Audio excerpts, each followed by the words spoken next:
the AML regulations show us now the real entry point of regulations to the decentralized world.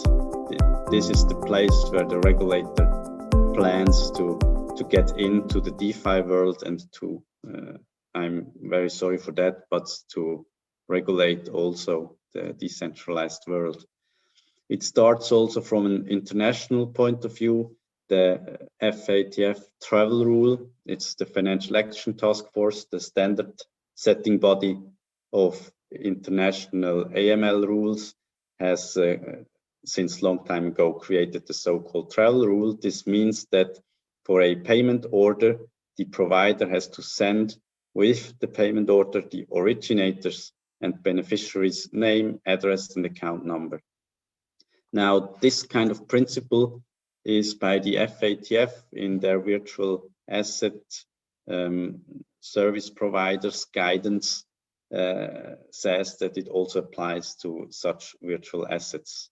And FINMA went a step further and actually declared that this kind of travel rule not only applies to wallets being held by a regulated virtual asset service provider, but also to transfers from and to unregulated wallet providers.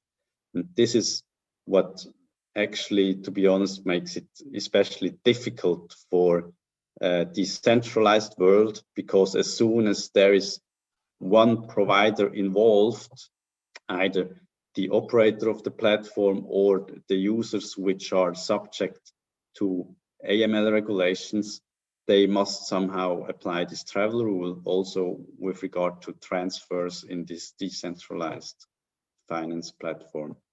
Last but not least, we have a revision of the Swiss anti-money laundering ordinance within this new DLT Act legislation. And there, the ordinance clearly says actually that also whoever only facilitates or supports the transfer of virtual currencies to a third party is subject to AML regulations, provided that he maintains a permanent business relationship with such contracting party.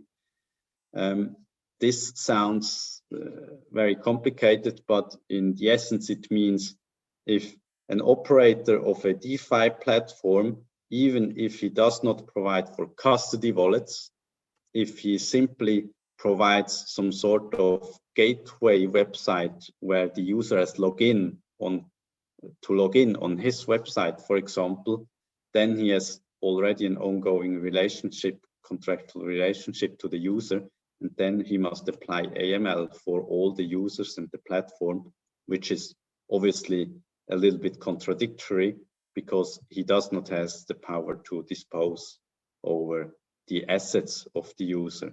Then it's a little bit questionable if AML makes sense. However, the legislator has decided to do so, also obviously in view also of the international standards from the FATF, which also tries to link DeFi providers with similar constructions like this one, where it links to already facilitating the transfer of virtual currencies.